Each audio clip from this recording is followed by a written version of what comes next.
So ladies and gentlemen, give a huge round of applause as he comes to the stage, Mr. Matt Browning!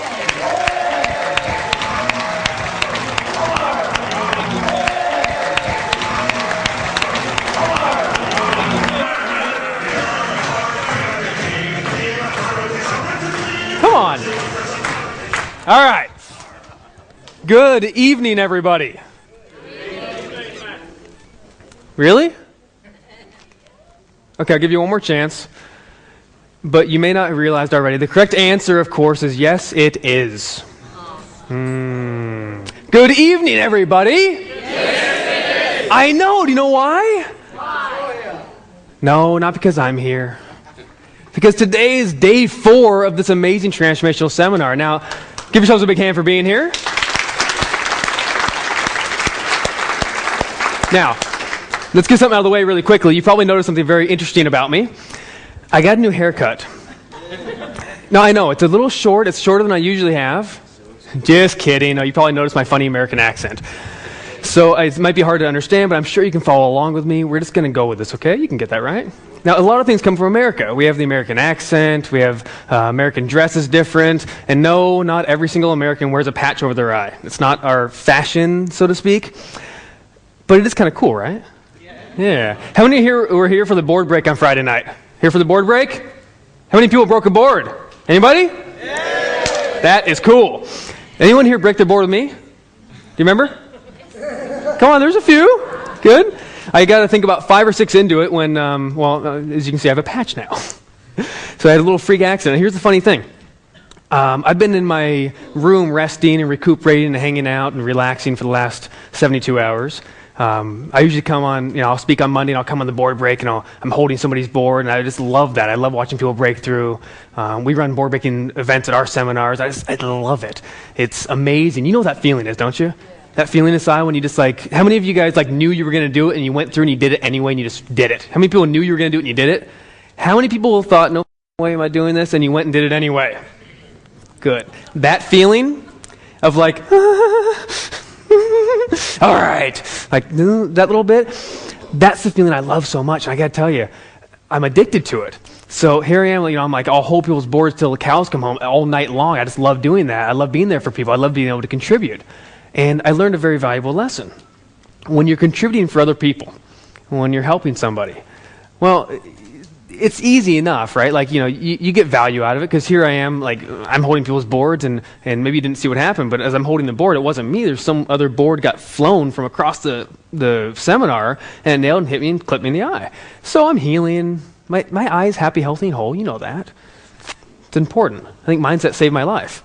Mindset probably saved my sight, too, I got to tell you. I don't know about you, but you can imagine. Has anyone here ever had a near eye injury, a near eye experience? Anyone?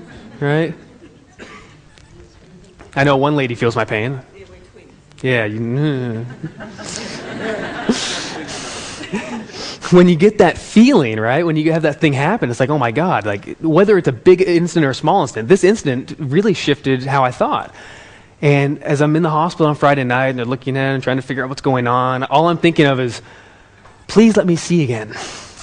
And he opened up my eye for the first time, and guess what? Guess what? No, I was completely, yeah, I could see. It was amazing. I could see him blurry, but I could see. Now, what did I focus on that very moment? What do you think? Do you think I focused? No. Do you think I focused on the fact that I had my eye injury? Do you think I focused on the fact that I could see? Which one? Yeah! I focused on the fact that I could see. Are you kidding me? This is amazing. Now, a little blurry? Sure. But I can see. This is so cool. So here I am going through, and it hurt, and I was sitting around the hotel for the last couple of days, and I thought, well, obviously I'm not going to speak on Monday. That's silly. Who's going to speak on Monday when, this freak accident happened? Now, all the people who come to my seminars, they know we have a big thing about taking cause versus effect. Have you guys heard that before? Yeah. Being a cause for your life, not effect? Who's heard that before? Raise your hand and say yes. Yes. Good. Raise your hand and say yes like you mean it. Yes. Good. So you know cause versus effect. Maybe it's being a hero in your life, not a victim, right? Not these things happen to me. But of course, most people I meet, they take cause for the life, and they'll say things like, look, you're at cause. Nicholas, You believe you're a cause, don't you? Yes. Yeah, I can't see from this point forward. So, guys, I'm not excluding you. I just can't see you. I don't have peripheral vision right now. So, Nicholas, you're a cause for everything in your life, right? Yes. So, you're a cause for all the good things. You're a cause for all the great shit. Yep. You're a cause for all the promotions. You're a cause for all the money. You're a cause for all the great things you've done, right? Yep. Except for that bastard over there. I did not cause that. Everyone said that before? You know what I'm talking about? When you're walking around and you say, everything is great. I am finally at cause. I created all these great things in my life, you know? And it's easy to say that about everything that's great, but then every once in a while something happens and you label it a freak accident. You know those like freak accidents? Come on. Are you kidding me? So here I am. I'm holding a board, ready, and is a young lady here that I didn't have a chance to help her break her board. Is she still here? That's you over there? Hello. So I'm holding her board, and her boyfriend had pushed her up, and he was like, come on, go. You ready to break your board? She's like, no, I'm not. Piss off. And he's like, no, go do it. And, okay, fine. So here she is going, obviously not quite in the moment. Did you break your board? That's right. So she's not quite in the state, so to speak, the mental state to break your board. And in that very moment, so I'm working with her, and I'm like, okay, we're ready to do this, right? And you get in a state, and right when she's about to do it, all of a sudden this board hurls through the air, clips me in the eye, blood, I'm like, holding my eye, I'm like, hold this, give her board back, and I head off to the hospital. And she's like, and all I can think of when I'm leaving is, that poor girl, I hope she breaks her board. And you did. Give her a big hand for breaking her board, even after that. Now, what happened though? What I said when I went to the hospital is I'm thinking, you know what, this was one of those freak accidents. Because what do my students come up to me and say? I have several students that are here in the audience and friends and colleagues, and they all go, so, when did you decide to get a board in the eye? No, they weren't that mean. Because we cheats, everything is a limiting decision. Everything at some stage we decided our reality, right? I mean, think about it. Where are you right now? The fact that you're here right now in this room, sitting in these chairs, hearing the sound of my voice, going through the rest of the seminar, this means that you have been through decisions in your life. That means you've made decisions, right? And where you are today right now is a sum total of your conscious and your unconscious decisions, is it not? What other choice is there? Do you agree with me, yes or no? Yes. You agree? Yes. It's a sum total of your conscious and your unconscious decisions. What that means is, where you are today, you didn't necessarily consciously choose to be here, right? Maybe. You didn't necessarily consciously choose what you're going to do, or, maybe that bad thing that happened to you, you didn't consciously choose it.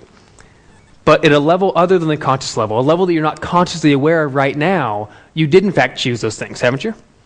See, that's what happens. So I'm sitting here thinking, no, there's no decisions there. No, I mean, in reality, I think this really is one of those freak accidents. This is one of those things that there's no way that what am I going to learn from this? Don't break boards? That's a silly learning. That's a stupid learning. That's not a positive learning. Does that help you? Yes or no? No. What safety glasses next time? Safety glasses is a possibility. Maybe, right? Maybe. But no, you can learn all sorts of things, but what's the point of learning something negative? And I'm thinking, what can I possibly learn from this? And I really, truly thought for a second, I thought there's no way there's anything to learn from this. It's just one of these accidents. It's just something that there's no point. Come on. I mean, have you ever thought that, yeah, maybe you can control a lot of things in your life, but eventually at some stage, shit just happens? Never thought that before? So that's what I thought, until this morning. And I thought, I'm not going to speak. There's no way I'm going to go on stage. I mean, if you saw me yesterday, I couldn't even go outside. If I saw lights like this, like the camera lights are filming this, obviously. If I saw the lights here, the eye would change. Oh, pain would come, and I couldn't do that. But this morning, I wake up, and for the first time in 72 hours, I open my eye. And I thought, that's interesting. I wonder what that means.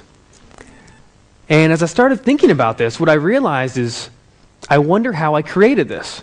And as soon as I asked myself that, see, I talk to myself sometimes. I don't know if you do that, but so I said, Matt, how did you create this?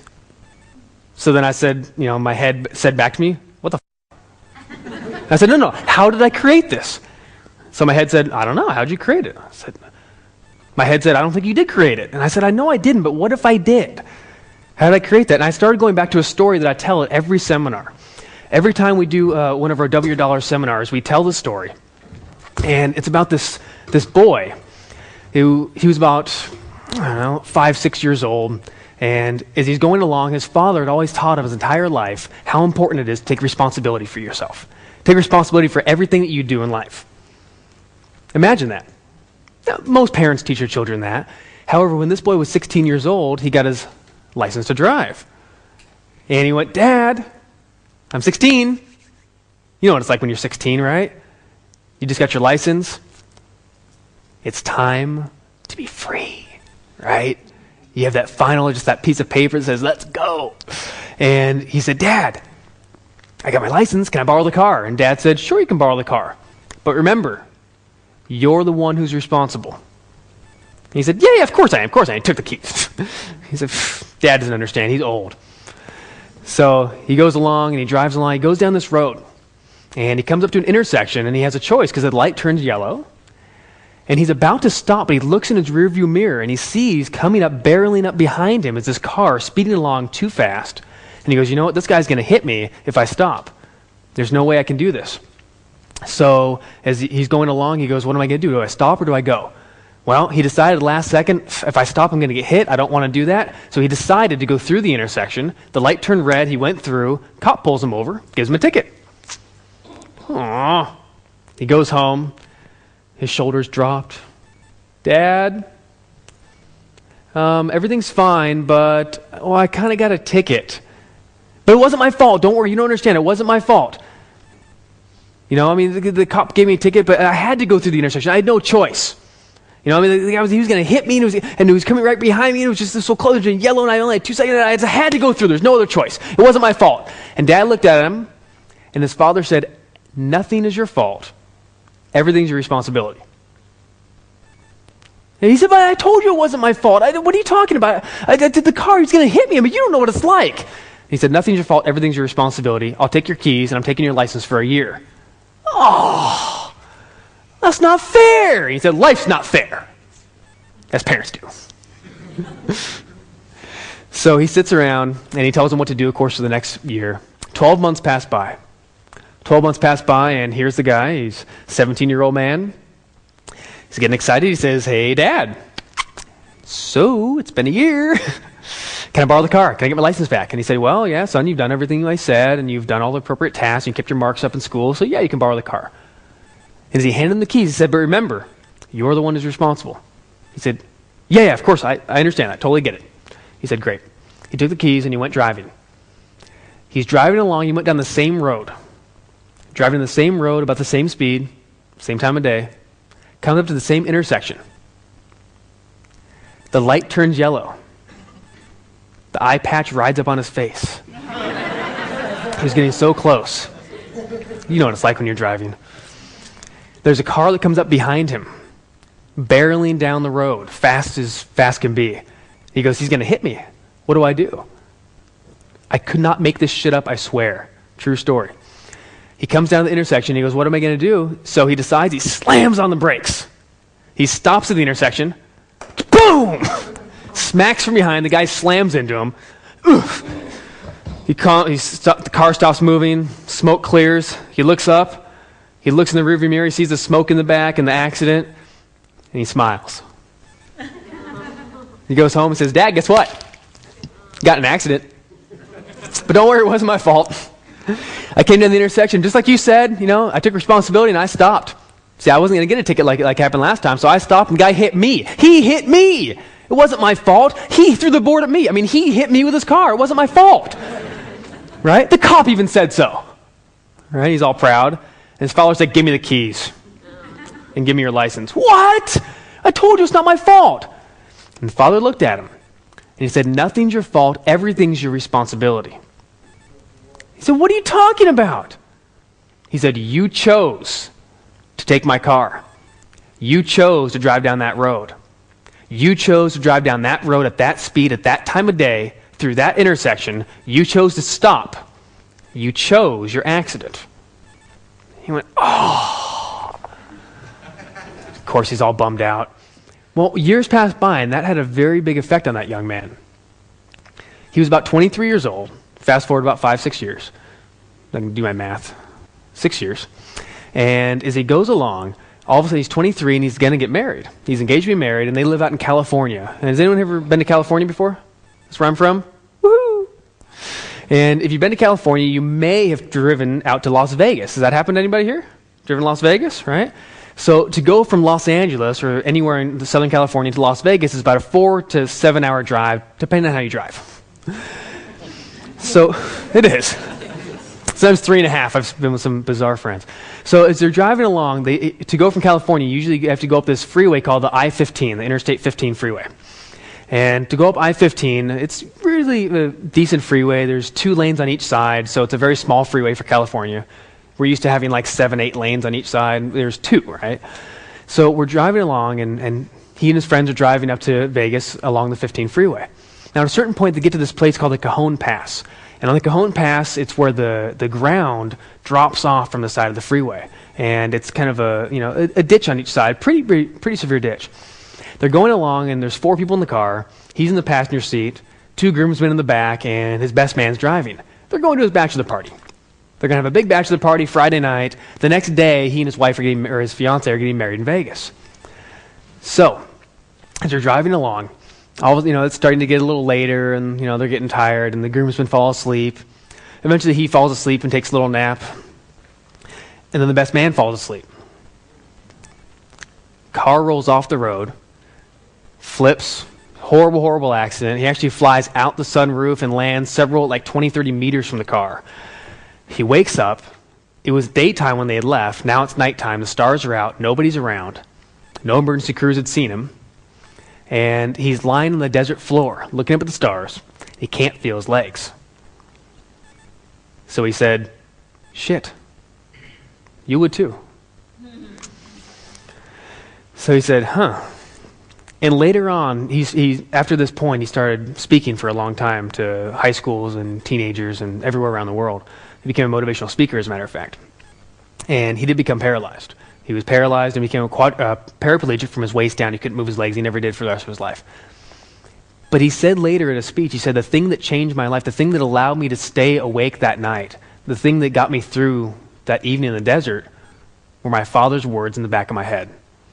I was lying there on the floor, and all I heard was my father saying, "You chose to get in the car.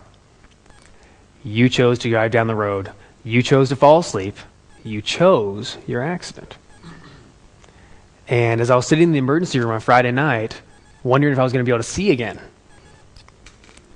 the words, my own words, recounting the story at every seminar I've ever given, that's all I could think of over and over and over again was, "You chose this, you chose this, you chose this." So if I chose it, why? What are we meant to learn from it? What are we meant to do? See, the only thing I could do is at that point I said, you know what? I need to come up here and I need to maybe share, right? Maybe I need to come up here and I need to do something different than I usually would. And maybe I need to use some of my own shit on me. Because it's easy as a teacher and as a speaker, we come out and it's very easy for us to talk about other people's lives, right? And you've probably seen many people do that, and they say, let me help you, let me share with you, let me contribute to you, let me tell you all about this thing that will help that you haven't realized yet. And we're not better or worse than anybody. Are you kidding me? We're the furthest thing from it. We're the most real people in the world. What I can tell you is that maybe I've been somewhere that you haven't yet, or maybe I've learned something that you haven't yet, and I can teach it to you. That's all I have. Who am I? I'm nobody. But I can teach you what I've learned, what I've done, that maybe you haven't yet. Does that make sense? That's all it is. So the thing is remember that everyone up here is a very real person. And I thought maybe I need to start applying this to myself. And what I usually teach is there's really 3 simple keys, 3 important aspects of our lives that when you get these 3 aspects under control, you will excel at anything you want. When you get these 3 aspects under control, you'll succeed in trading if you want to trade. You'll succeed in properties if that's what you're doing. You'll succeed in your business or internet marketing. You'll succeed in your relationships if that's what's trying you right now. You'll succeed in your health and getting to the gym and working out or being healthy. Whatever you need to do in life, there's really only 3 things that ever prevent people from that. And for the first time in about the last year, I looked back at myself really, really closely and said, so, I wonder what I'm experiencing right now. You guys ever had an eye-opening experience? Pardon the pun. But that wasn't purposeful. But have you ever had one of those experiences where you say, you know what, it's time to reevaluate? Who's had a reevaluation of sorts? Right? Maybe some of you have had that this weekend. Is that true? Right? Wait a second, what's going on here? So would you like to know the 3 things that will really, when you get these under control, these 3 things simply by themselves will literally, and I'm not saying this in hyperbole, I mean this 100% clear. When you accelerate in these and you transform these 3 things in your life, you will very easily do whatever you want to do. I have a best-selling book called Total Freedom from Addictions. That was my first book, and it's all about addictions. Now, some people go, why would I want your book? I don't smoke crack. I don't do coke. I don't do heroin. What's the point? Well, I define addiction very differently. The way I define addiction is I believe that anything that you constantly do that you'd rather not is an addiction. Make sense? So what's something you constantly do that you'd rather not do anymore? Work. Right? Maybe you're addicted. Or something that you're constantly not doing, but you'd rather do. Like not working out. Like not getting off your butt and doing your taxes. Like not going out and making the money. You know? Like not going out and finding a relationship because you're too freaking scared. Or whatever it is. You know? We all have those things, right? So, in my opinion, what it comes down to is if you want to free yourself from any of these addictions, who here, raise your hand if you have something in your life that you're doing that maybe you waste time doing or something, and you'd rather not do it anymore. You want to get rid of this thing. Stop doing something. Who has something like that? Good. Easy. Takes about 5 minutes to do. Who has something that they aren't doing, but they sure would like to start doing this thing? Anyone have something they're not doing yet, but they'd like to start? Good. That's the other half of you. Excellent. So, if you raise your hand, you need to listen to the next section. Okay? There are 3 simple things. Now, I remember a while back, I was sitting in a seminar in Vancouver. This is in 2002 with Tony Robbins. Who's heard of Tony Robbins before? Anyone? If you haven't, Tony Robbins is the guy, he's got the big teeth and the big, massive head and the big hands. He was in Shallow Hal, the movie with Jack Black, and he was one of my mentors as well as Jamie's. He's a dear friend. Tony Robbins is someone he knows his stuff, right? He's the kind of guy that, well, if he's going to talk, I'm going to listen. Make sense? So, you know, he has lots of companies, and he's ran seminars for 30 years, and he's helped people, 3-4 million people all over the world. Again, if he's going to talk, I'm going to listen. So here he is at this seminar, and, you know, there was probably, I don't know, maybe like maybe this one half of this one section, there's probably 20 people or so, just a little small amount, and we're sitting there, and at some stage, he gets up and he finishes talking, and he comes down, and he goes and he sits all the way kind of in the back of the chair. Hi, I'm going to sit in your stuff. Is that all right? Thanks. So he sits right back here, and I can't see you out of the side, remember. So he sits back, and he invites up this gal, Chloe Madonis, to go speak, and she's a family therapist. She's very well-renowned, and she has a lot of prestige, right? So he wants to invite